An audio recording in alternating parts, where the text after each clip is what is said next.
Yeah, one of the arguments I think is that the modernism did have an avant-garde and there was an impulse to exchange, but there is a lot of times postmodernism is classified as an exhaustion of modernism. Yeah. No, I don't think it's an exhaustion. I think it's an ironizing of it. I think it's not. I mean, there are two camps. There's a camp that sees it as a break from modernism, and the camp that sees it as a continuation, positive or negative, of modernism. Both are true to some extent, as with architecture. Architecture, certainly, postmodern architecture was a continuation of modernism insofar as it didn't stop using concrete.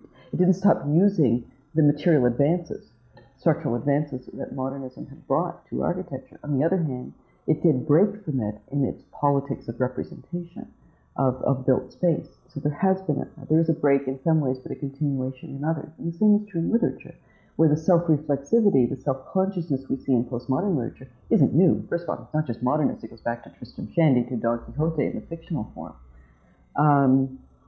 So that isn't new, and yet the complicity side of it, the awareness that one can't get out of the dominance that one is contesting, I see as much more a postmodern thing than a modern thing, where there was definitely a desire to get out of it, and a belief that in a way one could transcend the nightmare of history that Stephen Dedalus talks about.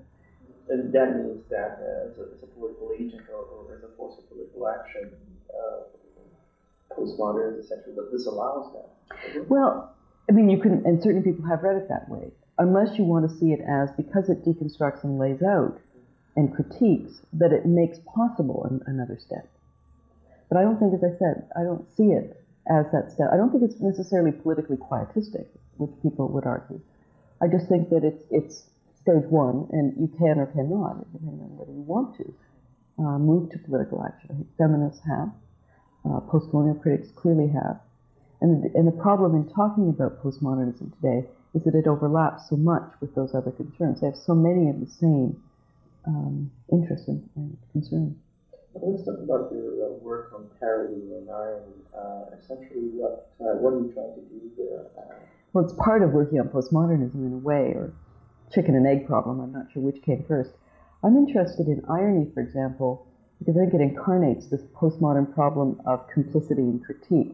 Because irony is a way of speaking a dominant discourse, but meaning something else. So you get listened to, well, you get heard, and you may even get listened to, I suppose.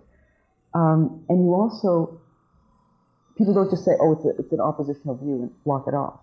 Okay, so it can be used by oppositional groups to speak to a dominant culture from within and subvert it at the same time. So that's why I'm interested in irony, but the minute you look at that kind of irony, I've discovered there's all the other kinds. There's the elitist put-down irony, there's all the other kinds, and that's the complexity of it. And that's what I'm interested in at the moment. Irony and parody are the two dominant forms within postmodernism. Is there any other things about it? The self-reflexivity that I mentioned before is certainly part of it.